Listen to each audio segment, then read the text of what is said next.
ओथे नाम ने सहायता करनी, ओथे नाम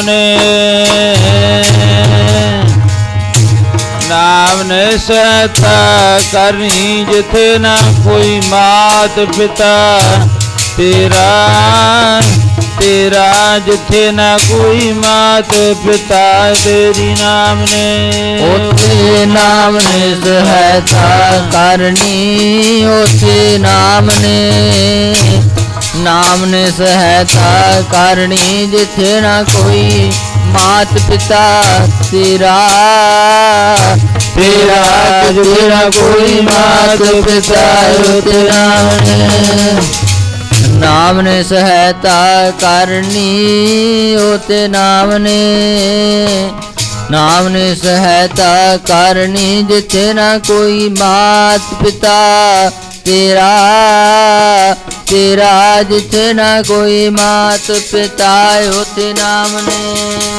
ओते नाम ने सहायता करनी, नाम ने सहायता करनी, ओथे नाम ने सहायता करनी, नाम ने सहायता करनी, ओथे नाम ने सहायता करनी, नाम ने सहायता करनी, ओथे नाम ने सहायता करनी, ओथे नाम ने सहायता करनी, ओथे नाम ने सहायता करनी, नाम ने सहायता करनी, ओथे नाम ने सहायता करनी, नाम ने सहायता करनी, नाम ने सहायता करनी, जिथे ना कोई मात पिता तेरा, तेरा जिथे ना कोई मात पिता जी, उथे नाम ने सहायता करनी, ओथे नाम ने सहायता करनी, जिथे ना कोई मात पिता तेरा, तेरा जिथे ना कोई मात पिता ओथे नाम ने सहायता करनी, ओथे नाम ने सहायता करनी, जिथे ना कोई मात पिता तेरा, तेरा जिथे ना कोई मात पिता ओथे नाम ने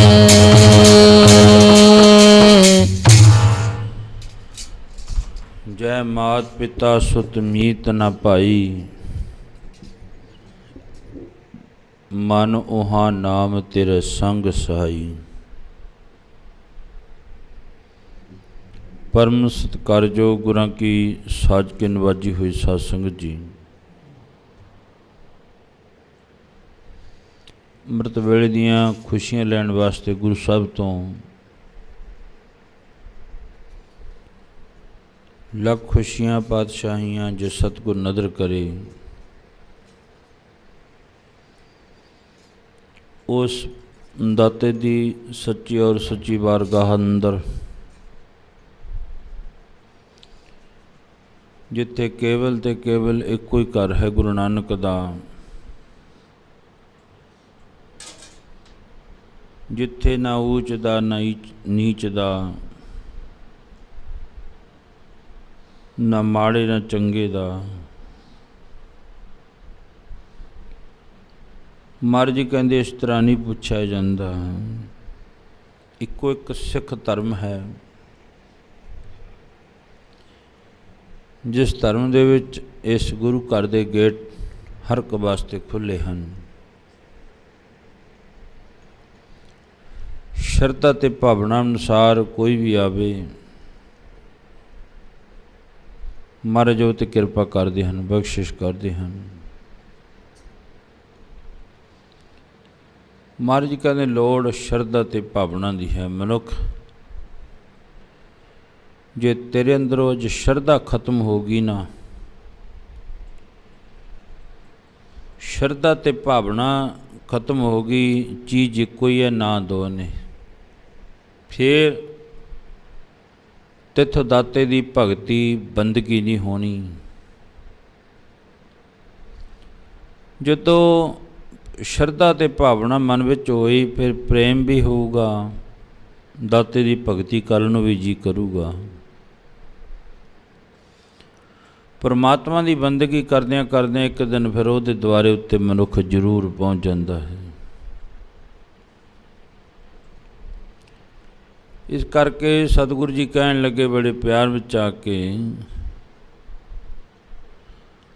ਅੱਜ ਦਾ ਜੋ ਗੁਰੂ ਅਰਜਨ ਦੇਵ ਮਹਾਰਾਜ ਦਾ ਫਰਮਾਨ ਹੈ, ਜਹ ਮਾਤ ਪਿਤਾ ਸੁਤ ਮੀਤ ਨਾ ਭਾਈ, ਮਨ ਉਹਾਂ ਨਾਮ ਤੇਰੇ ਸੰਗ ਸਹਾਈ। ਮਹਾਰਾਜ ਜੀ ਕਹਿੰਦੇ ਜਿੱਥੇ ਪਰਮਾਤਮਾ ਦਾ ਨਾਮ ਸਹਾਈ ਹੋਊਗਾ ਜਾ ਕੇ, ਅੱਜ ਜਿਨ੍ਹਾਂ ਨਾਲ ਪ੍ਰੇਮ ਭਾਵਨਾ ਬਣਾਇਆ ਹੋਇਆ ਹੈ, ਉੱਥੇ ਤੱਕ ਉਹਨਾਂ ਨੇ ਸਾਥ ਨਹੀਂ ਜੇ ਦੇਣਾ। ਜਿਉਂਦੇ ਜਿਉਂਦੇ ਜਗ ਸੰਸਾਰ ਦੇ ਵਿੱਚ ਸਾਥ ਦਿੰਦੇ ਨੇ। ਕਿੰਨਾ ਕੁ ਚਿਰ ਮੇਰੋ ਮੇਰੋ ਸਭੇ ਕਹਿਤ ਹੈ, ਹਿਤ ਸਿਉ ਬੰਦਿਓ ਚੀਤ, ਅੰਤ ਕਾਲ ਸੰਗੀ ਨਹਿ ਕਉ, ਇਹ ਚਰਜ ਹੈ ਰੀਤ। ਮਹਾਰਾਜ ਜੀ ਕਹਿੰਦੇ ਜਦੋਂ ਅੰਤ ਕਾਲ ਹੋਇਆ ਨਾ, ਉਦੋਂ ਕੋਈ ਵੀ ਸੰਗੀ ਨਹੀਂ ਹੋਣਾ। ਮਹਾਰਾਜ ਜੀ ਗੁਰੂ ਤੇਗ ਬਹਾਦਰ ਮਹਾਰਾਜ ਜੀ ਨੂੰ ਪੁੱਛਿਆ, ਮਹਾਰਾਜ ਜੀ ਕਰੀਏ ਕੀ? ਕਹਿੰਦੇ ਨਾਨਕ ਭਵ ਜਲ ਪਾਰ ਪਰੈ, ਜੋ ਗਾਵੈ ਪ੍ਰਭ ਕੇ ਗੀਤ। ਕਹਿੰਦੇ ਜੇ ਤਾਂ ਭਵ ਜਲ ਤੋਂ ਪਾਰ ਹੋਣਾ ਹੈ ਨਾ, ਫਿਰ ਤੂੰ ਗੀਤ ਤੋਂ ਭਾਵ ਪਰਮਾਤਮਾ ਦੀ ਬਾਣੀ ਦੇ ਨਾਲ ਜੁੜ, ਦੇਖ ਪੜ੍ਹ ਕੇ ਤੇਰਾ ਸਤਿਕਾਰ ਹੋਊਗਾ। ਜਦੋਂ ਤਨ ਤੇ ਮਨ ਦੇ ਨਾਲੋਂ ਪ੍ਰੀਤ ਗੁਰਾਂ ਦੇ ਨਾਲ ਲਾ ਲਈ, ਫਿਰ ਗੁਰੂ ਸਾਹਿਬ ਜੀ ਕਿਰਪਾ ਕਰਦੇ ਹਨ, ਬਖਸ਼ਿਸ਼ ਕਰਦੇ ਹਨ। ਪਰ ਪ੍ਰੀਤ ਲਾਉਣੀ ਔਖੀ ਹੈ, ਕਿਉਂਕਿ ਅੱਜ ਦਾ ਜਿਹੜਾ ਸਮਾਂ ਕਲਯੁੱਗ ਦਾ ਭਿਆਨਕ ਚੱਲ ਰਿਹਾ ਹੈ, ਉਹਦੇ ਵਿੱਚ ਪ੍ਰੀਤ ਲਾਉਣੀ ਹੀ ਬਹੁਤੀ ਔਖੀ ਹੈ। ਗੁਰੂ ਦੇ ਨਾਲ ਦੁਨਿਆਵੀ ਗੱਲਾਂ ਦੇ ਨਾਲ, ਦੁਨਿਆਵੀ ਚੀਜ਼ਾਂ ਨਾਲ ਪ੍ਰੀਤ ਮਨੁੱਖ ਲਾ ਲੈਂਦਾ ਹੈ, ਪਰ ਉਹ ਪ੍ਰੀਤ ਝੂਠੀ ਹੈ। ਕੀ ਕਹਿੰਦੇ ਭਗਤ ਜੀ, ਸਾਚੀ ਪ੍ਰੀਤ ਹਮ ਤੁਮ ਸਿਉ ਜੋਰੀ। ਕਹਿੰਦੇ ਸੱਚੀ ਪ੍ਰੀਤ ਜੋੜ ਕੇ ਦੇਖ, ਦਿਖਾਵੇ ਦੀ ਨਾ। ਸਾਚੀ ਪ੍ਰੀਤ ਹਮ ਤੁਮ ਸੰਗ ਜੋਰੀ, ਤੁਮ ਸੰਗ ਜੋੜ ਅਵਰ ਸੰਗ ਤੋੜੀ। ਕਹਿੰਦੇ ਇੱਕ ਪਾਸੇ ਪ੍ਰੀਤ ਤੋੜਨੀ ਪਊਗੀ। ਤੁਮ ਸੰਗ ਜੋੜ ਅਵਰ ਸੰਗ ਤੋੜੀ। ਕਹਿੰਦੇ ਹੋਰ ਦੇ ਨਾਲੋਂ ਪ੍ਰੀਤ ਤੋੜਤੀ ਤੇ ਸੱਚੇ ਪਾਤਸ਼ਾਹ ਇੱਕ ਪ੍ਰੀਤ ਤੇਰੇ ਨਾਲ ਲਾ ਲਈ। ਮਹਾਰਾਜ ਜੀ ਕਹਿੰਦੇ ਫੇਰ ਤੇਰਾ ਉੱਥੇ ਪਰਮਾਤਮਾ ਦੇ ਨਾਮ ਨੇ ਜਿਹੜਾ ਨਾ, ਉਹ ਸਹਾਇਤਾ ਕਰਨੀ ਹੈ। ਧੰਨ ਬਾਬਾ ਬੁੱਢਾ ਜੀ ਮਹਾਰਾਜ, ਧੰਨ ਗੁਰੂ ਹਰਗੋਬਿੰਦ ਮਹਾਰਾਜ ਸੱਚੇ ਪਾਤਸ਼ਾਹ ਜੀ, ਧੰਨ ਗੁਰੂ ਅਰਜਨ ਦੇਵ ਮਹਾਰਾਜ ਦੇ ਗ੍ਰਹਿ ਵਿਖੇ ਧੰਨ ਬਾਬਾ ਬੁੱਢਾ ਜੀ ਦੀ ਅਪਾਰ ਕਿਰਪਾ ਦਾ ਸਦਕਾ। ਕਿਰਪਾ ਗੁਰੂ ਦੀ ਹੋਈ ਹੈ, ਪਰ ਨਾ ਬਾਬੇ ਬੁੱਢੇ ਦਾ ਆ ਗਿਆ। ਕਿਉਂਕਿ ਇਹ ਗੱਲ ਗੁਰੂ ਅਰਜਨ ਦੇਵ ਮਹਾਰਾਜ ਜੀ ਨੇ, ਗੁਰੂ ਨਾਨਕ ਦੇਵ ਮਹਾਰਾਜ ਜੀ ਨੇ ਕਹਿਤਾ ਸੀ, ਬਾਬਾ ਬੁੱਢਾ ਮੈਂ ਤੈਥੋਂ ਕਦੇ ਵੀ ਦੂਰ ਨਹੀਂ ਹੁੰਦਾ, ਤੈਥੋਂ ਓਲੇ ਕਦੇ ਨਾ ਹੋਸੀ। ਕਹਿੰਦਾ ਬਾਬਾ ਬੁੱਢਾ ਮੈਂ ਤੈਥੋਂ ਕਦੇ ਵੀ ਓਲੇ। ਜਦੋਂ ਗੁਰੂ ਅੰਗਦ ਸਾਹਿਬ ਮਹਾਰਾਜ ਨੂੰ ਗੁਰਤਾ ਗੱਦੀ ਦਿੱਤੀ ਹੈ,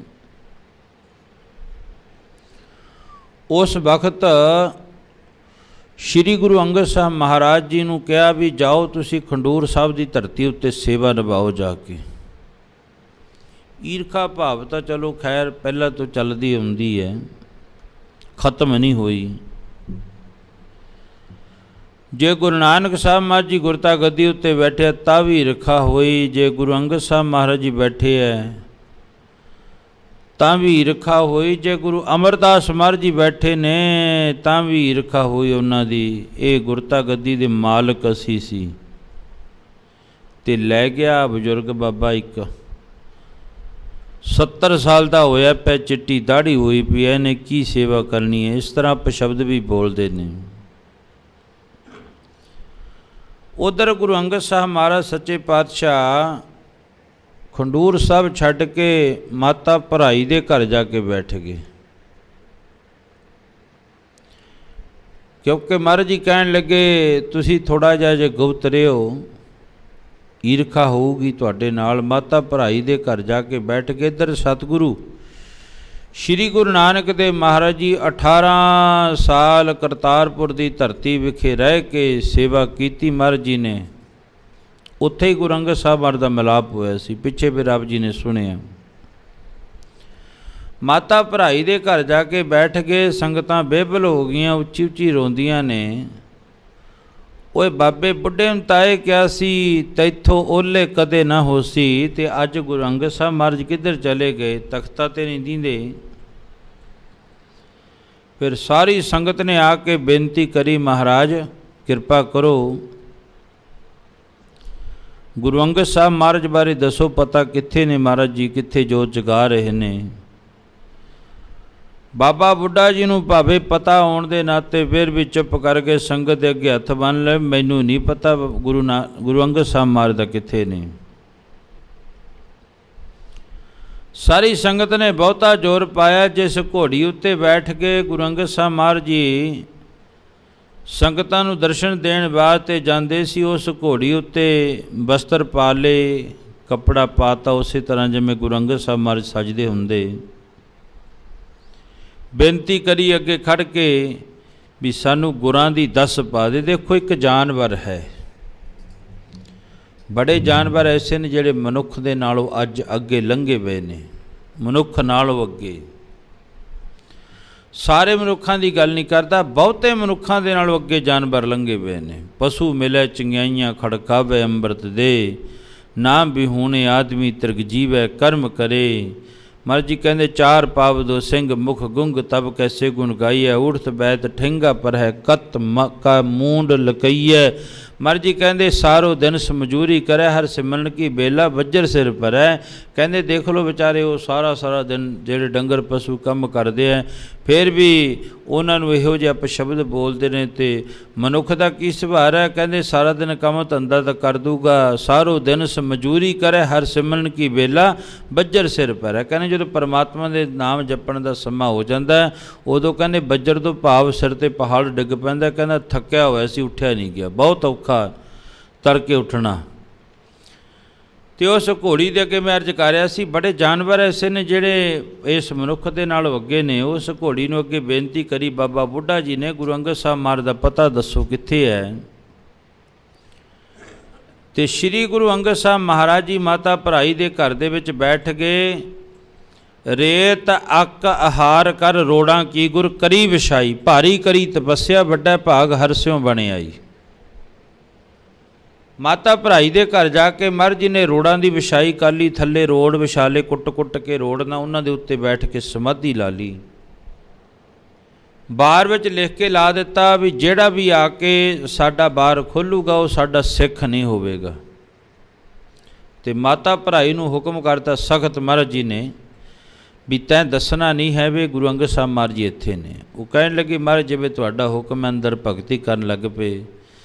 ਸੰਗਤ ਨੇ ਅਰਦਾਸ ਕਰੀ, ਘੋੜੀ ਅੱਗੇ ਤੁਰ ਪਈ, ਪਿੱਛੇ ਬਾਬਾ ਬੁੱਢਾ ਜੀ ਹੋਰ ਸੰਗਤਾਂ ਸਮੇਤ ਤੁਰੇ ਜਾਂਦੇ ਨੇ। ਜਾਂਦਿਆਂ ਮਾਤਾ ਭਰਾਈ ਦੇ ਬਾਰ ਵਿੱਚ ਜਾ ਕੇ ਘੋੜੀ ਖੜ੍ਹ ਗਈ। ਇਸ਼ਾਰਾ ਕਰਤਾ ਵੀ ਇੱਥੇ ਨੇ ਗੁਰੂ ਅੰਗਦ ਸਾਹਿਬ ਮਹਾਰਾਜ। ਦੇਖੋ ਕਿੱਡਾ ਸਿਆਣਾ ਜਾਨਵਰ ਹੈ ਜਿਹਨੇ ਉਸ ਗੁਰੂ ਦੀ ਸੇਵਾ ਕਰੀ। ਇੱਕ ਜਾਨਵਰ ਅੱਗੇ ਹੈ। ਜਿਵੇਂ ਆਪਣੇ ਦੇਖੋ ਨੇੜੇ ਹੰਡਿਆਏ ਦੇ ਲਾਗੇ ਗੁਰਦੁਆਰਾ ਅੜੀਸਰ ਸਾਹਿਬ ਹੈ ਨਾ, 9ਵੇਂ ਗੁਰੂ ਨਾਨਕ ਗੁਰੂ ਤੇਗ ਬਹਾਦਰ ਮਹਾਰਾਜ ਜੀ ਘੋੜੇ 'ਤੇ ਸਵਾਰ ਨੇ। ਇਸ ਮਾਲਵੇ ਦੇਸ਼ ਨੂੰ ਵੱਧ ਰਹੇ ਨੇ। ਜਦੋਂ ਧੰਨ ਸ਼੍ਰੀ ਗੁਰੂ ਤੇਗ ਬਹਾਦਰ ਮਹਾਰਾਜ ਜੀ ਨੇ ਇਸ ਇਲਾਕੇ ਦੇ ਵਿੱਚ ਮੁਬਾਰਕ ਚਲਣ ਪਾਏ, ਅੱਜ ਇਤਿਹਾਸ ਵਿੱਚ ਜ਼ਿਕਰ ਮਿਲਦਾ ਹੈ ਜੇ ਸਭ ਤੋਂ ਵੱਧ ਗੁਰੂ ਘਰ ਨੇ ਨਾ ਜਿੱਥੇ ਮੁਬਾਰਕ ਚੱਲਣ ਪਾਏ ਨੇ, ਉਹ ਗੁਰੂ ਤੇਗ ਬਹਾਦਰ ਮਹਾਰਾਜ ਜੀ ਦੇ ਨੇ। ਬਹੁਤੇ ਗੁਰੂ ਘਰ ਹੋਰ ਵੀ ਚਲੋ ਗੁਰੂ ਤਾਂ ਹੈ, ਗੁਰੂਆਂ ਦੇ ਸਥਾਨ ਹੈ, ਪਰ ਸਭ ਤੋਂ ਵੱਧ ਗੁਰੂ ਤੇਗ ਬਹਾਦਰ ਮਹਾਰਾਜ ਦੇ ਸਥਾਨ ਮਿਲਦੇ ਨੇ। ਕਿਉਂਕਿ ਜਦੋਂ ਦਿੱਲੀ ਨੂੰ ਗਏ ਮਹਾਰਾਜ ਜੀ ਥਾਂ 'ਤੇ ਰੁਕਦੇ ਗਏ, ਥਾਂ 'ਤੇ ਜਿੱਥੇ ਵੀ ਮਹਾਰਾਜ ਦੇ ਮੁਬਾਰਕ ਚੱਲਣ ਪਾਏ ਉੱਥੇ ਗੁਰੂ ਘਰ ਸੁਸ਼ੋਭਿਤ ਹੋ ਗਿਆ। ਇਸ ਇਲਾਕੇ ਨੂੰ ਵੱਧ ਰਹੇ ਨੇ। ਸੱਚੇ ਪਾਤਸ਼ਾਹ ਮਹਾਰਾਜ ਜੀ ਘੋੜੇ 'ਤੇ ਸਵਾਰ ਨੇ। ਇੱਥੇ ਗੁਰਦੁਆਰਾ ਅੜੀਸਰ ਜਿੱਥੇ ਬਣਿਆ ਹੋਇਆ, ਉੱਥੇ ਘੋੜੇ ਨੇ ਆ ਕੇ ਅੜੀ ਕਰੀ, ਅੜ ਗਿਆ ਭਾਵ ਘੋੜਾ ਤੁਰਦਾ ਨਹੀਂ। ਮਹਾਰਾਜ ਜੀ ਨੇ 1 2 3 ਸ਼ਮਕਾਂ ਮਾਰੀਆਂ, ਘੋੜਾ ਫੇਰ ਵੀ ਨਹੀਂ ਤੁਰਿਆ। ਫਿਰ ਮਹਾਰਾਜ ਜੀ ਨੇ ਘੋੜੇ ਨੂੰ ਜਿਹੜਾ ਉਹ ਤੋਰਨ ਦੀ ਕੋਸ਼ਿਸ਼ ਕੀਤੀ, ਘੋੜਾ ਫੇਰ ਨਾ ਤੁਰਿਆ। ਗੁਰੂ ਤੇਗ ਬਹਾਦਰ ਮਹਾਰਾਜ ਜੀ ਕਹਿਣ ਲੱਗੇ, ਸਿੱਖਾਂ ਨੂੰ ਜਾਓ ਦੇਖ ਕੇ ਆਓ ਅੱਗੇ ਕੀ ਕਾਰਨ ਹੈ, ਮੇਰਾ ਘੋੜਾ ਤੁਰਦਾ ਕਿਉਂ ਨਹੀਂ। ਇੰਨੀ ਸੇਵਾ ਮੇਰੀ ਕਰਦਾ ਘੋੜਾ, ਅੱਜ ਤਿੱਕਰ ਵੀ ਇਹਨੇ ਅੜੀ ਨਹੀਂ ਕਰੀ, ਇਹਦਾ ਕਾਰਨ ਕੀ ਹੈ। ਜਾਓ ਦੇਖ ਕੇ ਆਓ, ਪਤਾ ਕਰਿਆ। ਅੱਗੇ ਜਾ ਕੇ ਸੱਚੇ ਪਾਤਸ਼ਾਹ ਅੱਗੇ ਨਾ ਇੱਕ ਤੰਬਾਕੂ ਦਾ ਖੇਤ ਹੈ, ਇਹ ਤਾਂ ਆਪਣੇ ਨੇੜੇ ਦਾ ਇਤਿਹਾਸ ਹੈ, ਆ ਧੌਲੇ ਦੇ ਨਾੜੀਸਰ ਗੁਰਦੁਆਰਾ ਹੈ। ਮਹਾਰਾਜ ਜੀ ਅੱਗੇ ਨਾ ਇੱਕ ਜਿਹੜਾ ਨਾ ਉਹ ਤੰਬਾਕੂ ਦਾ ਖੇਤ ਹੈ, ਬਹੁਤ ਤੰਬਾਕੂ ਬੀਜਿਆ ਹੋਇਆ ਹੈ। ਅਤੇ ਧੰਨ ਗੁਰੂ ਤੇਗ ਬਹਾਦਰ ਮਹਾਰਾਜ ਸੱਚੇ ਪਾਤਸ਼ਾਹ ਥੱਲੇ ਉਤਰੇ, ਘੋੜੇ ਤੋਂ ਉਤਰ ਕੇ ਘੋੜੇ ਨੂੰ ਥਾਪੀ ਦਿੱਤੀ, ਉੱਤੇ ਹੱਥ ਫੇਰਦੇ ਆ ਅਤੇ ਸਿੰਘਾਂ ਨੂੰ ਕੋਲ ਬੁਲਾਇਆ। ਉਹ ਦੇਖੋ ਇੱਕ ਜਾਨਵਰ ਨੂੰ ਕਿੰਨਾ ਗਿਆਨ ਹੋ ਗਿਆ। ਇੱਕ 84 ਦਾ ਕੀੜਾ ਹੈ, ਸੇਵਾ ਕਰਦਿਆਂ ਕਰਦਿਆਂ ਗੁਰੂ ਨਾਨਕ ਦੇ ਘਰ ਦੀ ਇੱਕ ਜਿਹੜਾ ਉਹ ਘੋੜੇ ਨੂੰ ਵੀ ਗਿਆਨ ਹੋ ਗਿਆ। ਇਹਨੂੰ ਪਤਾ ਲੱਗ ਗਿਆ ਵੀ ਜੇ ਮੈਂ ਅਗਰ ਉਸ ਤੰਬਾਕੂ ਦੇ ਖੇਤ ਵਿੱਚ ਦੀ ਲੰਘ ਗਿਆ ਤੇ ਮੇਰੀ ਕੀਤੀ ਹੋਈ ਸੇਵਾ ਸਾਰੀ ਨਿਸਫਲ ਹੋ ਜਾਣੀ ਹੈ। ਉਹ ਮੈਂ ਗੁਰੂ ਦੀ ਸੇਵਾ ਕਰਕੇ ਹੁਣ ਇਹ ਜਨਮ ਸਫਲਾ ਕਰਨਾ, ਅਗਲਾ ਮੈਨੂੰ ਜਨਮ ਕੋਈ ਚੰਗਾ ਮਿਲ ਜੇ, ਮਨੁੱਖਾ ਦੇਈ ਮਿਲ ਜਾਵੇ, ਮੈਂ ਫੇਰ ਗੁਰੂ ਦੇ ਘਰ ਦੀ ਸੇਵਾ ਕਰਾਂ।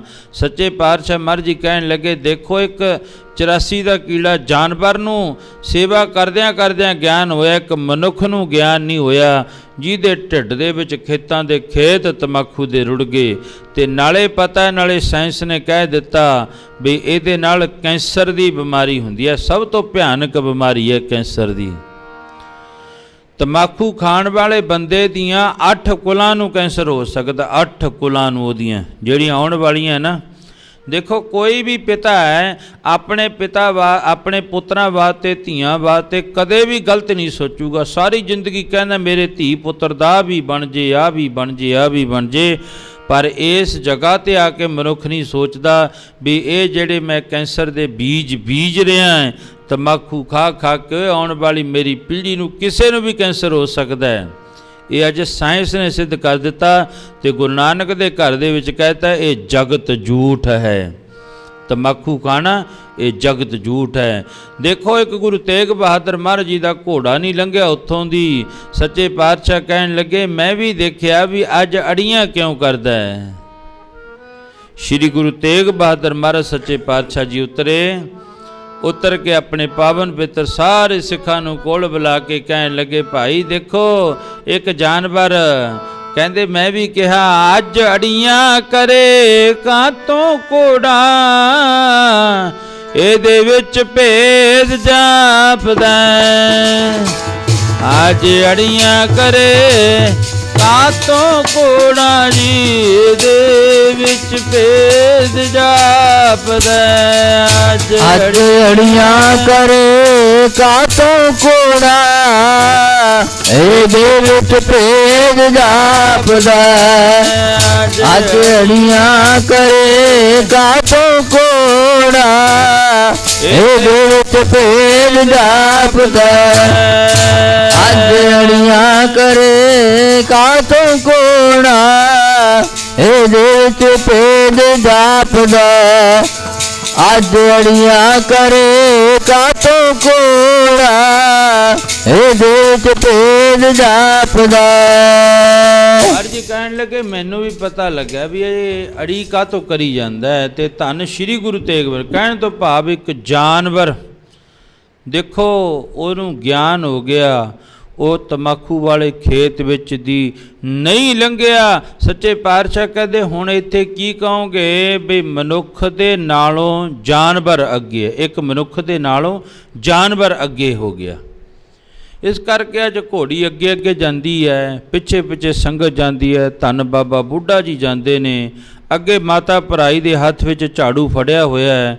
ਉਸ ਮਾਤਾ ਨੂੰ ਜਾ ਕੇ ਬਾਬਾ ਬੁੱਢਾ ਜੀ ਨੇ ਪੁੱਛਿਆ, ਗੁਰੂ ਸਾਹਿਬ ਕਿੱਥੇ ਨੇ? ਮਾਤਾ ਜੀ ਝਾੜੂ ਮਾਰ ਰਹੇ ਨੇ, ਨੀਵੀਂ ਪਾਈ ਹੋਈ ਹੈ। ਝਾੜੂ ਮਾਰਦਿਆਂ ਫਿਰ ਬਾਬਾ ਬੁੱਢਾ ਜੀ ਨੇ ਪੁੱਛਿਆ, ਗੁਰੂ ਸਾਹਿਬ ਕਿੱਥੇ ਨੇ? ਦੋਨੋਂ ਹੱਥ ਬੰਨ੍ਹ ਕੇ ਆਖਿਆ, ਨਾਲੇ ਤਾਂ ਇਸ਼ਾਰਾ ਕਰ ਦਿੱਤਾ ਕਮਰੇ ਕਿੰਨੀ ਨੂੰ, ਨਾਲੇ ਬਾਬਾ ਬੁੱਢਾ ਜੀ ਦੇ ਅੱਗੇ ਦੋਨੋਂ ਹੱਥ ਬੰਨ੍ਹ ਕੇ ਕਹਿ ਦਿੱਤਾ, ਮਹਾਰਾਜ ਮੈਨੂੰ ਨਹੀਂ ਪਤਾ, ਮੈਨੂੰ ਨਹੀਂ ਪਤਾ ਇਸ ਗੱਲ ਬਾਰੇ। ਨਾਲੇ ਇਸ਼ਾਰਾ ਕਰ ਦਿੱਤਾ ਵੀ ਉਹ ਸਾਹਮਣੇ ਕਮਰੇ ਵਿੱਚ ਬੈਠੇ ਆ। ਤੇ ਧੰਨ ਬਾਬਾ ਬੁੱਢਾ ਜੀ ਘੋੜੀ ਦੇ ਪਿੱਛੇ ਪਿੱਛੇ ਗਏ। ਜਾ ਕੇ ਉਸ ਕਮਰੇ ਦੇ ਗੇਟ ਨੂੰ ਘੋੜੀ ਨੇ ਮੁੱਖ ਲਾ ਦਿੱਤਾ ਕਿ ਲਿਖਿਆ ਹੋਇਆ ਵੱਡੇ ਅੱਖਰਾਂ ਦੇ ਵਿੱਚ, ਜਿਹੜਾ ਵੀ ਗੇਟ ਖੋਲੂ ਉਹ ਸਾਡਾ ਸਿੱਖ ਨਹੀਂ ਹੋਵੇਗਾ। ਧੰਨ ਬਾਬਾ ਬੁੱਢਾ ਜੀ ਕਹਿਣ ਲੱਗੇ, ਹੁਕਮ ਵੀ ਜਿਹੜਾ ਉਹ ਬੜਾ ਸਖਤ ਹੈ ਗੁਰੂ ਸਾਹਿਬ ਜੀ ਦਾ, ਤੇ ਆਪਾਂ ਗੁਰੂ ਤੋਂ ਬੇਮੁਖ ਵੀ ਨਹੀਂ ਹੋਣਾ। ਸਾਰੀ ਸੰਗਤ ਬਾਹਰ ਵਿੱਚ ਬੈਠ ਗਈ, ਹੁਣ ਕਿਵੇਂ ਕਰੀਏ, ਗੁਰੂ ਜੀ ਦੇ ਦਰਸ਼ਨ ਕਰਨੇ ਹੈ। ਤੇ ਜਿਹੜੀ ਹੈ ਨਾ ਉਹ ਜਿੰਦ ਇਸ ਤਰ੍ਹਾਂ ਭੁੱਜ ਰਹੀ ਹੈ ਜਿਵੇਂ ਇੱਕ ਪਾਣੀ ਤੋਂ ਬਿਨਾਂ ਮੱਛੀ ਤੜਫਦੀ ਹੈ। ਮੱਛੀ ਨੂੰ ਕੱਢ ਕੇ ਪਾਣੀ ਤੋਂ ਬਾਹਰ ਸੁੱਟ ਦਿਓ, ਉਹ ਤੜਫ ਤੜਫ ਕੇ ਆਪਣੇ ਪ੍ਰਾਣ ਦੇ ਦੂਗੀ। ਮਹਾਰਾਜ ਜੀ ਕਹਿੰਦੇ ਜੇ ਜਿਹੜੀ ਅਸਲ ਮੱਛੀ ਹੈ ਤੇ ਇੱਕ ਬਨਾਵਟੀ ਜਿਹੜੀਆਂ ਉਹ ਰੱਖੀਆਂ ਹੋਈਆਂ ਨੇ ਸਾਡੇ ਘਰਾਂ ਦੇ ਵਿੱਚ, ਨਿੱਕੀਆਂ ਨਿੱਕੀਆਂ ਉਹ ਪਲਾਸਟਿਕ ਦੀਆਂ ਬਣਾ ਕੇ ਰੱਖੀਆਂ ਹੋਈਆਂ ਨੇ, ਉਹਨਾਂ ਨੂੰ ਪਾਣੀ ਦਾ ਕੋਈ ਸਰਬੰਧ ਨਹੀਂ ਹੈ। ਮਹਾਰਾਜ ਜੀ ਕਹਿੰਦੇ ਇੱਕ ਪਾਣੀ ਦੇ ਵਿੱਚੋਂ ਮੱਛੀ ਨੂੰ ਕੱਢ ਕੇ ਤੁਸੀਂ ਤੱਤੇ ਰੇਤੇ ਉੱਤੇ ਸੁੱਟ ਦਿਓ, ਤੜਫ ਤੜਫ ਕੇ ਮਰ ਜੂ। ਇਸੇ ਤਰ੍ਹਾਂ ਸਿੱਖ ਹੈ ਜਿਹੜਾ ਨਾ, ਜਿਹਦੀ ਬਾਬਤ ਗੁਰੂ ਜੀ ਨੇ ਆਪਣੀ ਪਾਵਨ ਬਾਣੀ ਅੰਦਰ ਫਰਮਾਨ ਕਰਿਆ। ਮਹਾਰਾਜ ਜੀ ਕਹਿਣ ਲੱਗੇ ਬਈ ਉਹ ਜਿਹੜਾ ਨਾ ਜਿਉਂ ਮੱਛਲੀ ਬਿਨ ਪਾਣੀ ਹੈ ਕਿਉਂ ਜੀਵਨ ਪਾਵੇ। ਗੁਰੂ ਸਾਹਿਬ ਜੀ ਨੇ ਜਸਰੀ ਦੀ ਪਾਵਨ ਬਾਰ ਅੰਦਰ ਫਰਮਾਨ ਕਰਿਆ। ਮਹਾਰਾਜ ਜੀ ਕਹਿੰਦੇ ਜਿਉਂ ਮੱਛਲੀ ਬਿਨ ਪਾਣੀ ਹੈ ਕਿਉਂ ਜੀਵਨ ਪਾਵੇ, ਬੂੰਦ ਬਿਹੁਣਾ ਚਾਤਰੋ।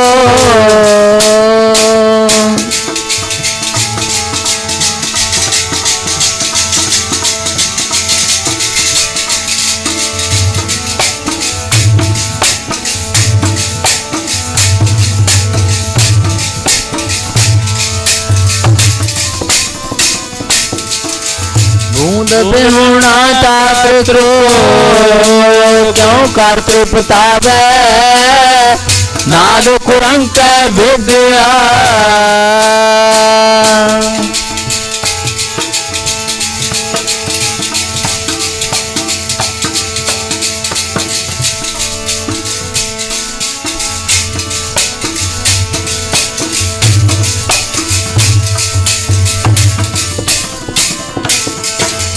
नादुरंग विद्या स्थान मुख उठतावे, पाबर लोभी कुसुम्बास का।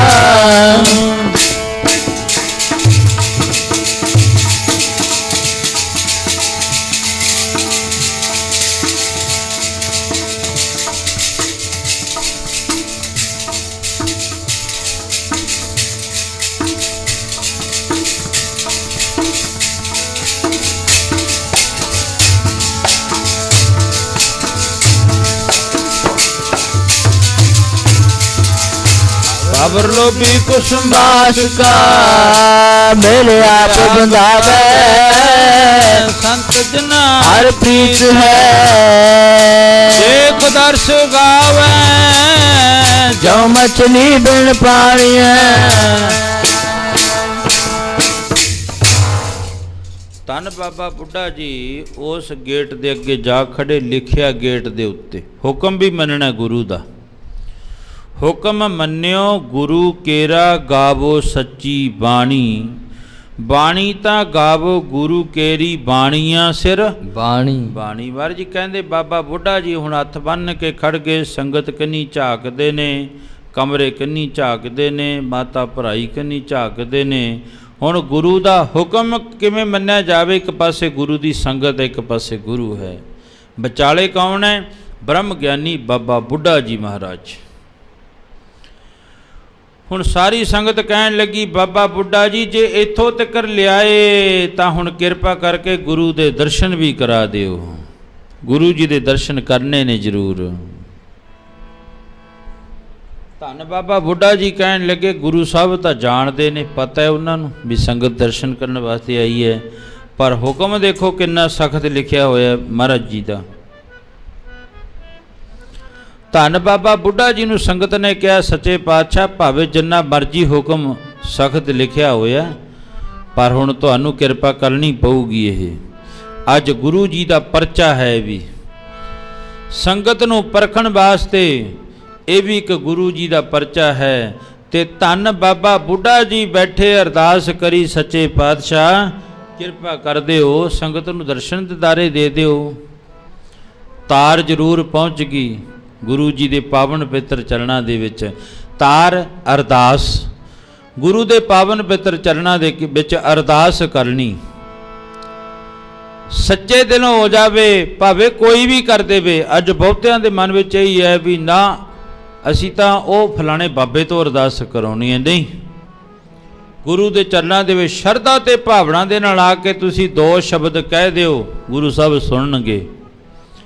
ਪਰਸੋਂ ਮੈਂ ਅਰਜ਼ ਕਰ ਰਿਹਾ ਸੀ ਅਰਦਾਸ ਦੀ ਬਾਬਤੀ, ਕਹਿਣ ਲੱਗੇ ਉਹ ਸਮੇਂ ਦੀ ਦ੍ਰੋਪਦੀ ਹੋਈ, ਕਹਿਣ ਲੱਗੇ ਜਦੋਂ ਚੀਰ ਲੱਥਣ ਲੱਗੇ ਨਾ ਉਸ ਵਕਤ ਉਹਨੇ ਅਰਦਾਸ ਕਰੀ ਸੀ ਕੇਵਲ, ਇਹ ਨਹੀਂ ਵੀ ਬਾਹਲਾ ਚਿਰ ਲਾ ਕੇ ਅਰਦਾਸ ਕਰੀ। ਦੋ ਹੀ ਭਾਈ ਗੁਰਦਾਸ ਜੀ ਲਿਖਦੇ ਨੇ, ਕੱਪੜ ਕੋਟ ਸਾਰੀਆਂ ਥੱਕੇ ਦੂਤ ਨਾ ਪਾਰ ਵਸੰਦੀ। ਕਹਿੰਦੇ ਸਿਰਫ ਇੱਕੋ ਹੀ ਮਿੰਟ ਖੜ ਕੇ ਅਰਦਾਸ ਕਰੀ ਦ੍ਰੋਪਦੀ ਨੇ, ਭਗਵਾਨ ਕ੍ਰਿਸ਼ਨ ਮਹਾਰਾਜ ਦੇ ਚਰਨਾਂ ਵਿੱਚ ਅਰਦਾਸ ਪਹੁੰਚ ਗਈ। ਜਦੋਂ ਅਰਦਾਸ ਪਹੁੰਚੀ ਨਾ ਬਸ ਐਂ ਜਦੋਂ ਹਿਰਦੇ ਵਿੱਚੋਂ ਹੂਕ ਨਿਕਲ ਗਈ, ਫਿਰ ਕੱਪੜਿਆਂ ਦੇ ਕੋਟ, ਭਾਵ ਸਾਰੇ ਪਾਂਡੋ ਹਾਰ ਗਏ, ਕੱਲੀ ਦ੍ਰੋਪਦੀ ਦੀ ਜਿੱਤ ਹੋਈ। ਬਾਅਦ ਵਿੱਚ ਬੈਠੇ ਪੁੱਛਿਆ ਦ੍ਰੋਪਦੀ ਨੇ, ਭਗਵਾਨ ਮੈਂ ਅਰਦਾਸ ਕਰੀ ਤੇ ਤੁਸੀਂ ਇੰਨੀ ਦੇਰੀ ਕਿਉਂ ਲਾ ਦਿੱਤੀ? ਦ੍ਰੋਪਦੀ ਨੂੰ ਭਗਵਾਨ ਕ੍ਰਿਸ਼ਨ ਕਹਿਣ ਲੱਗੇ, ਦ੍ਰੋਪਦੀ ਮੈਂ ਨਹੀਂ ਦੇਰ ਲਾਈ, ਤੈਂ ਦੇਰ ਲਾਈ ਹੈ। ਤੈਂ ਅਰਦਾਸ ਕਰਨ ਲੱਗਿਆ ਸੋਚਦੀ ਰਹੀ ਪਹਿਲਾਂ ਤੂੰ ਮੈਂ ਕੀ ਕਰਾਂ, ਮੇਰੇ ਪਤੀ ਬੈਠੇ ਨੇ, ਮੇਰੇ ਆ ਹੋਰ ਜਿਹੜੇ ਗੁਰੂ ਬੈਠੇ ਨੇ, ਤੇ ਤੈਂ ਅਰਦਾਸ ਕਰਨ ਲੱਗਿਆ ਦੇਰ ਲਾਈ, ਮੇਰੇ ਕੰਨਿਓ ਕੋਈ ਦੇਰੀ ਨਹੀਂ ਸੀ। ਤੇ ਪਿਆਰ ਵਿੱਚ ਆ ਕੇ ਫਿਰ ਦ੍ਰੋਪਦੀ ਨੇ ਪੁੱਛਿਆ, ਭਗਵਾਨ ਮੈਂ ਇਹੋ ਜਿਹਾ ਕੀ ਪੁੰਨ ਕਰਮ ਕੀਤਾ ਸੀ ਜਿਸ ਕਰਕੇ ਮੈਨੂੰ ਇਹ ਜਿਹੜਾ ਬਸਤਰ ਮਿਲਿਆ ਉੱਥੇ ਮੇਰੇ ਬਸਤਰ ਨਹੀਂ ਲਏ? ਫਿਰ ਭਗਵਾਨ ਨੇ ਕਿਹਾ, ਭਗਵਾਨ ਕ੍ਰਿਸ਼ਨ ਮਹਾਰਾਜ ਜੀ ਕਹਿਣ ਲੱਗੇ, ਦ੍ਰੋਪਦੀ ਇੱਕ ਦਿਨ ਰਿਸ਼ੀ ਦੁਰਵਾਸਾ ਜੀ ਇਸ਼ਨਾਨ ਕਰ ਰਹੇ ਸੀ ਗੰਗਾ ਦੇ ਵਿੱਚ। ਗੰਗਾ ਦਾ ਵਹਿਣ ਬਹੁਤਾ ਤੇਜ਼ ਵਗ ਰਿਹਾ ਸੀ। ਕਹਿਣ ਲੱਗੇ ਉਹਨਾਂ ਦਾ ਜਿਹੜਾ ਵਸਤਰ ਸੀ ਉਹ ਪਾਣੀ ਦੇ ਵਿੱਚ ਰੁੜ ਗਿਆ। ਰਿਸ਼ੀ ਨੇ ਇਸ਼ਨਾਨ ਕਰਦੇ ਨੇ ਦੇਖਿਆ, ਹੁਣ ਮੈਂ ਬਾਹਰ ਕਿਵੇਂ ਆਵਾਂ? ਦ੍ਰੋਪਦੀ ਤੂੰ ਵੀ ਆਪਣੀਆਂ ਨਾਲ ਸਹੇਲੀਆਂ ਦੇ ਨਾਲ ਇਸ਼ਨਾਨ ਕਰਨ ਵਾਸਤੇ ਉੱਥੇ ਚਲੀ ਗਈ।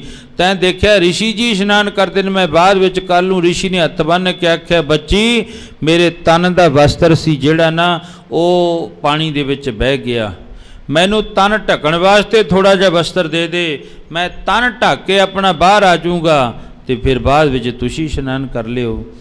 ਦ੍ਰੋਪਦੀ ਨੂੰ ਭਗਵਾਨ ਕ੍ਰਿਸ਼ਨ ਕਹਿਣ ਲੱਗੇ, ਦ੍ਰੋਪਦੀ ਤੈਂ ਆਪਣਾ ਉਹ ਜਿਹੜੀ ਸਾੜੀ ਪਾਈ ਹੋਈ ਸੀ ਨਾ, ਤੇਰੇ ਬੰਨੀ ਹੋਈ ਸੀ, ਉਹਦਾ ਵਸਤਰ ਥੋੜ੍ਹਾ ਜਿਹਾ ਪਾਟ ਕੇ ਤੈਂ ਉਸ ਰਿਸ਼ੀ ਨੂੰ ਸਿੱਟਿਆ ਪਾਣੀ ਦੇ ਵਿੱਚ। ਪਾਣੀ ਦਾ ਤੇਜ਼ ਵਹਿਣ ਸੀ, ਉਹ ਪਾਣੀ ਰੋੜ ਕੇ ਲੈ ਗਿਆ, ਰਿਸ਼ੀ ਦੇ ਹੱਥ ਨਾ ਆਇਆ ਕੱਪੜਾ। ਤੈਂ ਦੂਜੀ ਵਾਰ ਫੇਰ ਕੱਪੜਾ ਪਾੜ ਕੇ ਸੁੱਟਿਆ, ਉਹ ਵੀ ਤੇਜ਼ ਵਹਿਣ ਕਰਕੇ ਉੱਡ ਗਿਆ। ਦ੍ਰੋਪਦੀ ਜਦੋਂ ਤਾਂ ਤੀਜੀ ਵਾਰ ਕੱਪੜਾ ਪਾੜ ਕੇ ਸੁੱਟਿਆ ਨਾ, ਤੇਰੇ ਕੋਲ ਵੀ ਉਨਾ ਕੁ ਵਸਤਰ ਰਹਿ ਗਿਆ, ਤੇਰਾ ਤਨ ਢੱਕਣ ਜੋਗਰਾ। ਤੇ ਤੀਜੀ ਵਾਰ ਜਦੋਂ ਰਿਸ਼ੀ ਨੇ ਵਸਤਰ ਫੜ ਲਿਆ, ਆਪਣਾ ਤਨ ਢੱਕਿਆ, ਉਹ ਬਾਹਰ ਆ ਗਿਆ। ਦ੍ਰੋਪਦੀ ਬਸ ਇੰਨਾ ਕੁ ਤਾਂ ਪੁੰਨ ਕਰਮ ਕੀਤਾ ਜਿਸ ਕਰਕੇ ਅੱਜ ਤੈਨੂੰ ਆ ਕੱਪੜ ਕੋਟ ਉਸਾਰੀਆਂ ਥੱਕੇ ਦੂਤ ਨਾ ਪਾਰ ਵਸੰਦੀ। ਬਸ ਇੰਨੀ ਕੁ ਤੇਰੀ ਆ ਜਿਹੜਾ ਤੈ ਪੁੰਨ ਦਾਨ ਕੀਤਾ ਸੀ, ਜਿਹਦੀ ਬਾਬਤ ਰੱਬ ਦੇ ਫਕੀਰ ਪੜ੍ਹਦੇ ਹੁੰਦੇ ਸੀ, ਜੀ ਪੁੰਨ ਦਾਨ ਭਜਨ ਕਰ ਲੈ। ਕਹਿੰਦੇ ਦੋ ਹੀ ਚੀਜ਼ਾਂ, ਜਿਵੇਂ ਸੇਵਾ ਤੇ ਸਿਮਰਨ ਮੈਂ ਅਰਜ਼ ਕਰਦਾ। ਕਹਿੰਦੇ ਆ ਮਨੁੱਖ, ਜੇ ਹੁਣ ਤੂੰ ਕਹੇ ਨਾ ਵੀ ਚੱਲ ਬਜ਼ੁਰਗ ਜਦੋਂ ਬੁਢਾਪੇ ਦੇ ਵਿੱਚ ਜਾ ਕੇ ਕੋਈ ਕਰ ਲਾਂਗੇ ਪੁੰਨ ਦਾ ਕਰਮ, ਕਹਿੰਦੇ ਉਦੋਂ ਨਹੀਂ ਹੋਣਾ। ਉਦੋਂ ਤਾਂ ਇਸ ਤਰ੍ਹਾਂ ਹੋ ਜਾਣਾ ਬਈ ਉਹ ਸਿਰ ਕੰਪਿਓ, ਪੱਗ ਡਗਮਗੇ, ਨੈਣ ਜੋਤ ਤੇ ਹੀਨ। ਕਹਿੰਦੇ ਉਦੋਂ ਸਿਰ ਕੰਬਣ ਲੱਗ ਜੂ, ਹੱਥ ਕੰਬਣ ਲੱਗ ਜਾਣਗੇ, ਫਿਰ ਤੇ ਤੋਂ ਸ਼ਬਦ ਵੀ ਪੂਰਾ ਹੀ ਨਿਕਲਣਾ। ਓਏ ਤੂੰ ਉਦੋਂ ਨਾਮ ਤਾਂ ਕਿੱਥੇ ਜਪੇਗਾ? ਨਾ ਤੇਥੋਂ ਨਾਮ ਜਪ ਹੋਣਾ, ਨਾ ਤੇਥੋਂ ਦਾਨ ਕਰ ਹੋਣਾ। ਤੇ ਰੱਬ ਦੇ ਵਕੀਲ ਕਹਿੰਦੇ, ਜੀ ਪੁੰਨ ਦਾਨ ਭਜਨ ਕਰ ਲੈ, ਹੋ ਤੇਰੀ ਉਮਰ ਬੀਤਦੀ ਜਾਵੇ। ਪੁੰਨ ਦਾਨ ਕੇ ਭਜਨ ਕਰ ਲੈ, ਤੇਰੀ ਉਮਰ ਬੀਤਦੀ ਜਾਵੇ। ਪੁੰਨ ਦਾਨ ਭਜਨ ਕਰ ਲੈ, ਤੇਰੀ ਉਮਰ ਬੀਤਦੀ ਜਾਵੇ। ਪੁੰਨ ਦਾਨ ਭਜਨ ਕਰ ਲੈ, ਤੇਰੀ ਉਮਰ ਬੀਤਦੀ ਜਾਵੇ। ਪੁੰਨ ਦਾਨ ਭਜਨ ਕਰ ਲੈ ਤੇਰੀ ਉਮਰ ਬੀਤ ਜੀ ਜਾਵੇ ਪੁੰਨ ਦਾਨ ਭਜਨ ਕਰ ਲੈ ਤੇਰੀ ਉਮਰ ਬੀਤ ਜੀ ਜਾਵੇ। ਮਹਾਰਾਜ ਜੀ ਕਹਿੰਦੇ ਕਿ ਇਹ ਜਦੋਂ ਕੰਮ ਕੀਤਾ ਨਾ ਫਿਰ ਹੋਊਗਾ ਕਿ ਪੁੰਨ ਦਾਨ ਜੋ ਬੀਜਦੇ ਸਭ ਧਰਮ ਰਾਏ ਕਹਿ ਜਾਈ। ਸਾਰਾ ਕੁਝ ਤੇਰਾ ਉਹ ਪਰਮਾਤਮਾ ਦੀ ਦਰਗਾਹ ਦੇ ਵਿੱਚ ਕੀਤਾ ਹੋਇਆ ਪੁੰਨ ਦਾਨ ਸਭ ਕੁਝ ਜਿਹੜਾ ਮਰਜੀ ਕਹਿੰਦੇ ਉਹ ਬੀਜਿਆ ਜਾਣਾ। ਚੰਗਾ ਬੀਜ ਬੀਜਿਆ ਜਾਣਾ, ਮਾੜਾ ਵੀ ਬੀਜ ਬੀਜਿਆ ਜਾਂਦਾ, ਮਾੜਾ ਕੰਨਾਂ ਨਾਲ ਵੀ ਬੀਜਿਆ ਜਾਂਦਾ, ਮਾੜਾ ਜ਼ੁਬਾਨ ਨਾਲ ਵੀ ਬੀਜਿਆ ਜਾਂਦਾ, ਮਾੜਾ ਅੱਖਾਂ ਨਾਲ ਵੀ ਬੀਜਿਆ ਜਾਂਦਾ। ਜੋ ਵੀ ਅਸੀਂ ਭੋਜਨ ਛਕਦੇ ਹਾਂ ਮਰਜੀ ਕਹਿੰਦੇ ਉਹਦਾ ਖੂਨ ਬਣਦਾ। ਕੰਨਾਂ ਵਿੱਚ ਦੀ ਸੁਣਿਆ ਹੋਇਆ ਸ਼ਬਦ ਉਹਦਾ ਵੀ ਅੰਦਰ ਜਾ ਕੇ ਖੂਨ ਬਣਦਾ। ਚੰਗਾ ਸੁਣਾਂਗੇ ਚੰਗਾ ਖੂਨ ਬਣ ਜੂਗਾ, ਮਾੜਾ ਸੁਣਾਂਗੇ ਮਾੜਾ ਖੂਨ ਬਣ ਜੂਗਾ। ਹੁਣ ਬਾਬਾ ਬੁੱਢਾ ਜੀ ਨੂੰ ਬਾਰ-ਬਾਰ ਸੰਗਤ ਕਹਿੰਦੀ ਹੈ ਕਰ ਕੋਈ ਹੀਲਾ। ਬਾਬਾ ਬੁੱਢਾ ਜੀ ਕਹਿੰਦੇ ਹੁਣ ਮੈਂ ਕੀ ਕਰਾਂ? ਕਹਿੰਦੇ ਕਰ ਅਰਦਾਸ। ਤੈਨੂੰ ਤਾਂ ਕਿਹਾ ਸੀ ਗੁਰੂ ਨਾਨਕ ਨੇ ਤੇਥੋਂ ਓਲੇ ਕਦੇ ਨਾ ਹੋਸੀ। ਕਹਿੰਦੇ ਬਾਬਾ ਜੀ ਨੇ ਕਿਹਾ ਸੀ ਵੀ ਬਾਬਾ ਬੁੱਢਾ ਤੈਥੋਂ ਮੈਂ ਕਦੇ ਵੀ ਓਲੇ ਨਹੀਂ ਹੋਊਂਗਾ, ਹਰ ਵਕਤ ਮੈਂ ਤੇਰੇ ਨਾਲ ਰਹੂੰਗਾ। ਤੇ ਹੁਣ ਕਰ ਅਰਦਾਸ। ਫਿਰ ਚੰਦ ਸ਼ਬਦ ਸਾਡੇ ਮਹਾਂਪੁਰਖ ਬਾਬਾ ਨਰੈਣ ਸਿੰਘ ਮੋਨੀ ਜੀ ਪੜ੍ਹਦੇ ਹੁੰਦੇ ਪਿਆਰ ਵਿੱਚ ਆ ਕੇ। ਉਹ ਕੀ ਕਹਿੰਦੇ ਜੀ ਹਰ ਦਮ ਰਹਿੰਦੀ ਦਿਲ ਵਿੱਚ ਵੱਜਦੀ ਤੇਰੀ ਤਾਰ ਮਾਲਕਾ, ਹਰ ਦਮ ਰਹਿੰਦੀ ਦਿਲ ਵਿੱਚ ਵੱਜਦੀ ਤੇਰੀ ਤਾਰ ਮਾਲਕਾ, ਹਰ ਦਮ ਰਹਿੰਦੀ ਦਿਲ ਵਿੱਚ ਵੱਜਦੀ ਤੇਰੀ ਤਾਰ ਮਾਲਕਾ, ਹਰ ਦਮ ਰਹਿੰਦੀ ਦਿਲ ਵਿੱਚ ਵੱਜਦੀ ਤੇਰੀ ਤਾਰ ਮਾਲਕਾ, ਹਰ ਦਮ ਰਹਿੰਦੀ ਦਿਲ ਵਿੱਚ ਵੱਜਦੀ ਤੇਰੀ ਤਾਰ ਮਾਲਕਾ, ਹਰ ਦਮ ਰਹਿੰਦੀ ਦਿਲ ਵਿੱਚ ਵੱਜਦੀ ਤੇਰੀ ਤਾਰ ਮਾਲਕਾ। ਜੀ ਮੈਂ ਰੋਜ਼ ਉਡੀਕਾਂ ਤੈਨੂੰ, ਰੋਜ਼ ਉਡੀਕਾਂ ਤੈਨੂੰ, ਰੋਜ਼ ਉਡੀਕਾਂ ਤੈਨੂੰ ਜੀ ਮੈਂ ਰੋਜ਼ ਉਡੀਕਾਂ ਤੈਨੂੰ, ਮੈਂ ਰੋਜ਼ ਉਡੀਕਾਂ ਤੈਨੂੰ ਦੇ ਦੀਦਾਰ ਮਾਲਕਾ, ਹਰ ਦਮ ਰਹਿੰਦੀ ਦਿਲ ਵਿੱਚ ਵੱਜਦੀ ਤੇਰੀ ਤਾਰ ਮਾਲਕਾ, ਹਰ ਦਮ ਰਹਿੰਦੀ ਦਿਲ ਵਿੱਚ ਵੱਜਦੀ ਤੇਰੀ ਤਾਰ ਮਾਲਕਾ, ਹਰ ਦਮ ਰਹਿੰਦੀ ਦਿਲ ਵਿੱਚ ਵੱਜਦੀ ਤੇਰੀ ਤਾਰ ਮਾਲਕਾ, ਹਰ ਦਮ ਰਹਿੰਦੀ ਦਿਲ ਵਿੱਚ ਵੱਜਦੀ ਤੇਰੀ ਤਾਰ ਮਾਲਕਾ, ਹਰ ਦਮ ਰਹਿੰਦੀ ਦਿਲ ਵਿੱਚ ਵੱਜਦੀ ਤੇਰੀ ਤਾਰ ਮਾਲਕਾ। ਧੰਨ ਬਾਬਾ ਬੁੱਢਾ ਜੀ ਕਹਿਣ ਲੱਗੇ ਹੁਣ ਫਿਰ ਕੋਈ ਜੁਗਤ ਸੋਚਣੀ ਪਊਗੀ, ਕਮਰਾ ਖੋਲ ਨਹੀਂ ਸਕਦੇ।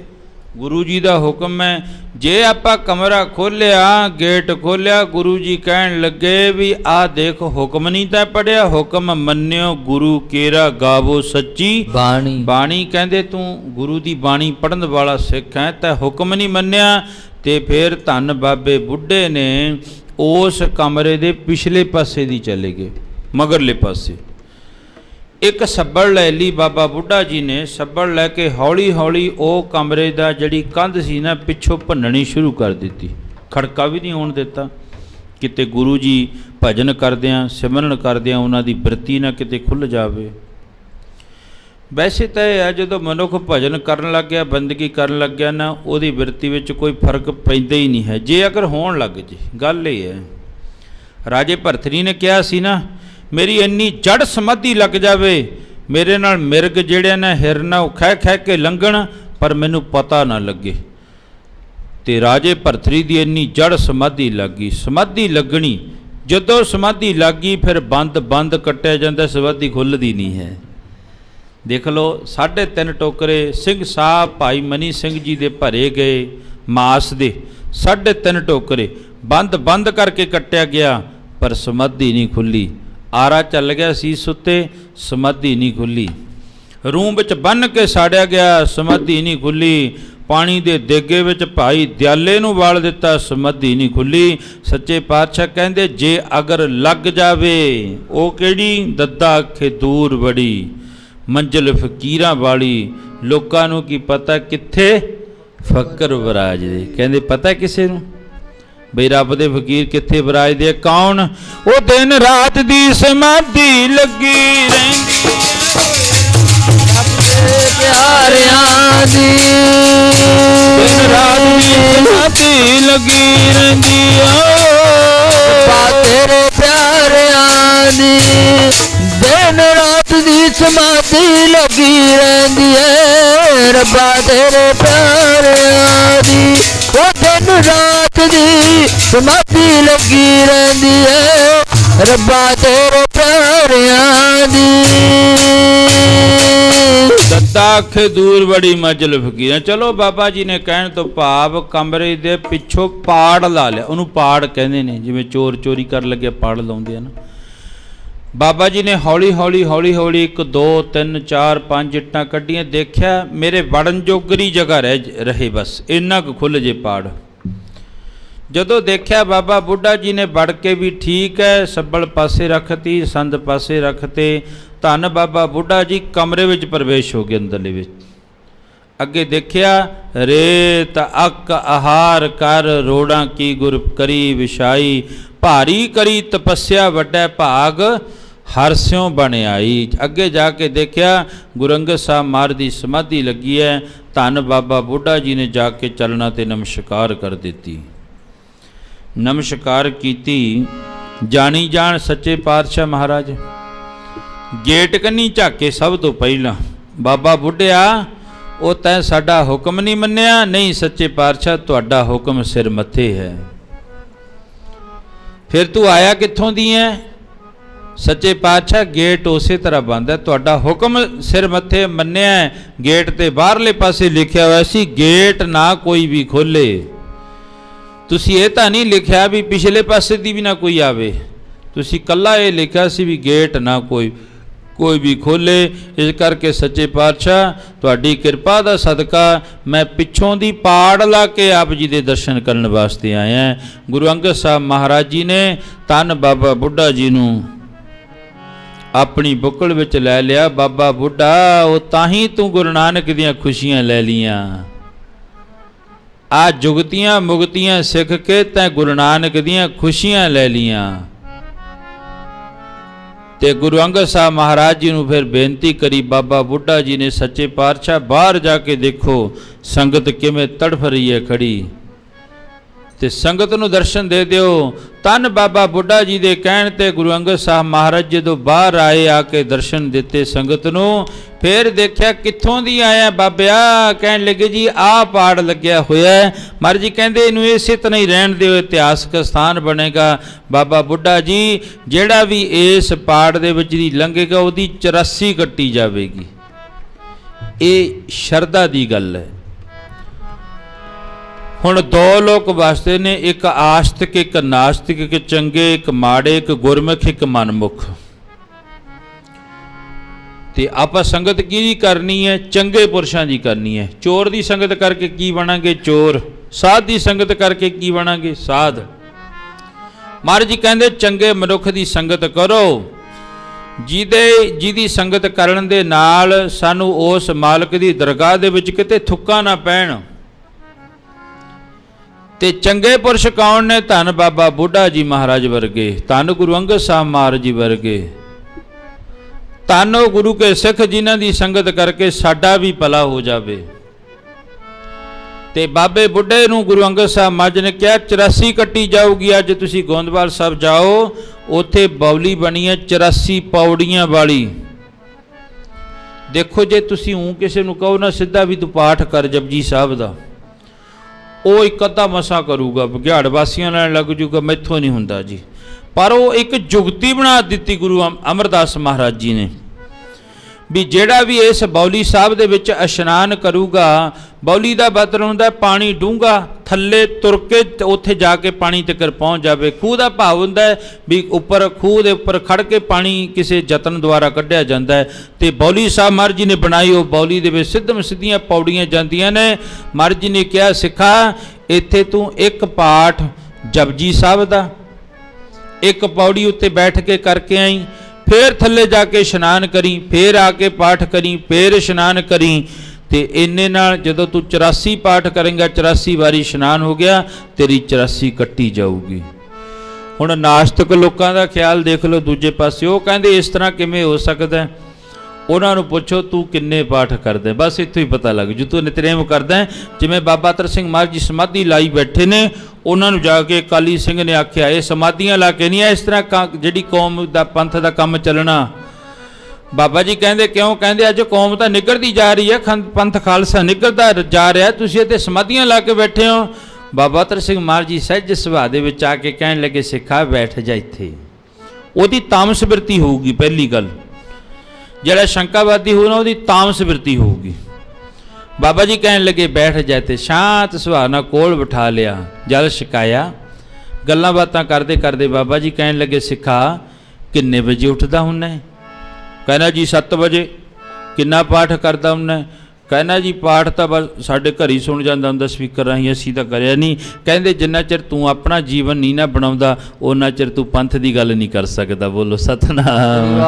ਉਹਨਾਂ ਚਿਰ ਤੈਨੂੰ ਪੰਥ ਦੀ ਗੱਲ ਕਰਨ ਦਾ ਕੋਈ ਅਧਿਕਾਰ ਨਹੀਂ। ਤੂੰ ਆਪ ਨਿਤਨੇਮ ਕਰ, ਪਹਿਲਾਂ ਆਪ ਜੁੜ ਬਾਣੀ ਦੇ ਨਾਲ, ਜਦੋਂ ਤੂੰ ਆਪ ਜੁੜ ਗਿਆ ਫਿਰ ਤੂੰ ਪੰਥ ਦੀ ਗੱਲ ਕਰ ਲੇਗਾ। ਹੁਣ ਜਿਹੜੇ ਤਾਂ ਕਰਦੇ ਨੇ, ਪਹਿਲਾਂ ਦੇਖੋ ਵੀ 84 ਜਪਜੀ ਸਾਹਿਬ ਦੇ ਪਾਠ ਕਰਨ ਲੱਗਿਆ ਟਾਈਮ ਕਿੰਨਾ ਲੱਗੂਗਾ। ਅਸੀਂ ਉੱਥੇ ਜਾ ਕੇ ਦੇਖਿਆ ਸੁਬਾਹ ਅੰਮ੍ਰਿਤ ਵੇਲੇ, ਗਰਮੀਆਂ ਦੇ ਮਹੀਨੇ, ਗਰਮੀਆਂ 'ਚ ਦਿਨ ਵੱਡੇ ਹੁੰਦੇ 2 ਵਜੇ ਲੱਗ ਜਾਂਦੇ ਨੇ ਲੋਕ, ਕਈ ਬਹੁਤ ਸੰਗਤ ਦੇਖਿਆ ਮੈਂ, ਰਾਤ ਨੂੰ 2 ਵਜੇ ਲੱਗ ਜਾਂਦੇ ਨੇ ਪਾਠ ਕਰਨ ਤੇ ਸ਼ਾਮ ਦੇ 8-9 ਵਜ ਜਾਂਦੇ ਨੇ। ਦੇਖ ਲਓ ਕਿੰਨਾ ਟਾਈਮ ਹੋ ਗਿਆ। ਫਿਰ ਕਿਤੇ ਜਾ ਕੇ 84 ਪਾਠ ਪੂਰੇ ਹੁੰਦੇ ਨੇ। ਇੱਕ ਪਾਠ ਨੂੰ 7 ਮਿੰਟ ਲੱਗ ਜਾਂਦੇ ਨੇ ਤੇ ਇਹਨੂੰ ਤੁਸੀਂ ਜਿਹੜਾ ਉਗਣਾ ਕਰਕੇ ਦੇਖੋ ਵੀ 84 ਪਾਠਾਂ ਨੂੰ ਕਿੰਨਾ ਸਮਾਂ ਲੱਗੂਗਾ। ਇੰਨਾ ਸਮਾਂ ਜਦੋਂ ਅਸੀਂ ਗੁਰੂ ਦੇ ਲਿਖ ਕੇ ਲਾਤਾ ਗੁਰੂ ਖੁਸ਼ ਹੋ ਜਾਵੇਗਾ। ਇਸ ਕਰਕੇ ਸਤਿਗੁਰੂ ਜੀ ਕਿਰਪਾ ਕਰਨ, ਚੜ੍ਹਦੀ ਕਲਾ ਵਾਲਾ ਜੀਵਨ ਬਖਸ਼ਿਸ਼ ਪਾਈ। ਵੱਧ ਤੋਂ ਵੱਧ ਬਾਣੀ ਪੜ੍ਹੋ, ਸੇਵਾ ਕਰੀਏ, ਸਿਮਰਨ ਕਰਕੇ ਗੁਰੂ ਜੀ ਦੀਆਂ ਖੁਸ਼ੀਆਂ ਜਿਹੜੀਆਂ ਉਹ ਆਪਾਂ ਲਈਏ। ਅੰਮ੍ਰਿਤ ਵੇਲੇ ਉੱਠ ਕੇ ਗੁਰੂ ਚਰਨਾਂ ਵਿੱਚ ਬਾਣੀ ਪੜ੍ਹੀਏ ਤੇ ਸੁਣੀਏ। ਤਾਮਸ ਬਿਰਤੀ ਕਰਕੇ ਨਹੀਂ, ਸ਼ਾਂਤ ਬਿਰਤੀ ਕਰਕੇ। ਜਦ ਜਿਹਦੇ ਅੰਦਰ ਸ਼ਾਂਤੀ ਹੋਊ ਨਾ ਸਮਝ ਲਓ ਵੀ ਉਹ ਬਾਣੀ ਨਾਲ ਜੁੜਿਆ ਹੋਇਆ। ਬਾਜੀ ਦੀ ਉੱਥੋਂ ਪਤਾ ਲੱਗ ਜਾਊਗਾ ਕਿ ਤਾਮਸ ਬਿਰਤੀ ਵਾਲਾ ਹੁੰਦਾ, ਐਂ ਅੱਗ ਵਾਂਗੂ ਮੱਚਦਾ ਫਿਰਦਾ ਹੁੰਦਾ ਇੱਧਰ ਇੱਧਰ ਇੱਧਰ, ਬਸ ਸਮਝ ਲਓ ਉਹਦੇ ਅੰਦਰ ਨਹੀਂ ਸ਼ਾਂਤੀ ਹੈ। ਤੇ ਜਿਹਦੇ ਅੰਦਰ ਸ਼ਾਂਤੀ ਆ ਉਹ ਟਿਕਾ ਦੇ ਵਿੱਚ ਆ ਕੇ ਸਹਿਜ ਦੇ ਵਿੱਚ ਗੱਲ ਕਰੂਗਾ, ਸਹਿਜ ਦੇ ਵਿੱਚ ਤੁਰੂਗਾ, ਸਹਿਜ ਦੇ ਵਿੱਚ ਝਾਕੂਗਾ। ਮਰਜੀ ਕਹਿੰਦੇ ਉਹਦੀ ਕੀ ਨਿਸ਼ਾਨੀ ਆ? ਉਹ ਹੈ ਗੁਰਮੁਖ, ਜਿਹਦੇ ਅੰਦਰ ਸਹਿਜ ਹੋਊਗਾ। ਇਸ ਕਰਕੇ ਸਹਿਜ ਕਿਹਦੇ ਨਾਲ ਆਊਗਾ? ਕੋਈ ਚੰਗੀਆਂ ਰੋਟੀਆਂ ਖਾਣ ਨਾਲ ਨਹੀਂ ਆਉਣਾ, ਚੰਗੇ ਪਦਾਰਥ ਛਕਣ ਨਾਲ ਨਹੀਂ ਆਉਣਾ। ਸਹਿਜ ਆਉਣਾ ਬਾਣੀ ਪੜ੍ਹਨ ਦੇ ਨਾਲ, ਅੰਮ੍ਰਿਤ ਵੇਲੇ ਉੱਠਣ ਦੇ ਨਾਲ ਸਹਿਜ ਆਊਗਾ। ਜਦੋਂ ਸਹਿਜ ਆ ਗਿਆ ਫਿਰ ਗੁਰੂ ਦੇ ਚਰਨਾਂ ਦੇ ਵਿੱਚ ਅਸੀਂ ਪ੍ਰਵਾਨ ਹੋ ਜਾਵਾਂਗੇ। ਰਾਮ ਕਲੀ ਮਹਲਾ ਤੀਜਾ, ਆਨੰਦ ਏਕ ਓੰਕਾਰ।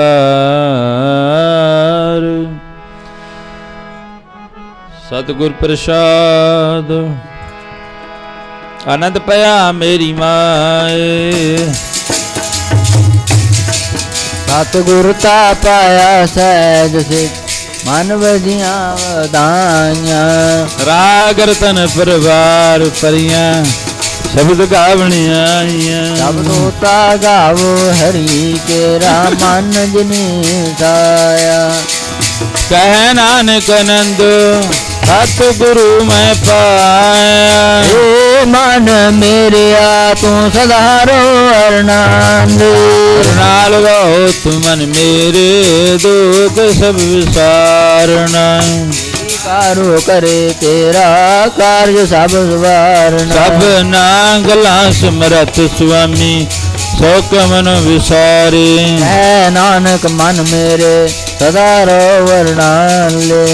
सच साहिबा क्या नहीं करते रहे तेरा सब कुछ है जिसे सो पावे सिफत सलाह तेरी नाम मन विसावे नाम जिनके मन वसिया वाजे शब्द कनेरे कह नानक सच्चे साहिब क्या नहीं करते रहे सच्चा मेरा आधारो सात नाम आधार मेरा जिन भुखा सब गवाइया पर शांत सुख मन आए बसिया जिनीचा सब जाइया गीता गुरु टोक दिए वड्याइया कह नानक सुनो संतो शब्द तरो प्यारो सच्चा मेरा आधारो वाजे पंच शब्द तित कर सपग कर्ज पग शब्द बाजे कला जित कर तारिया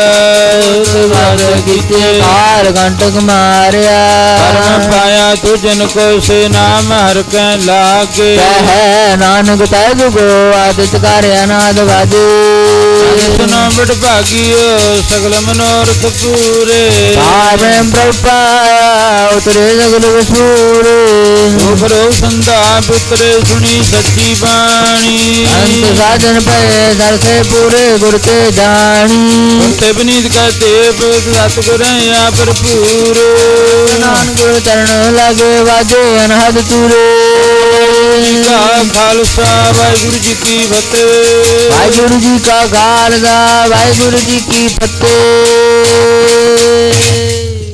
दिया गए अरदास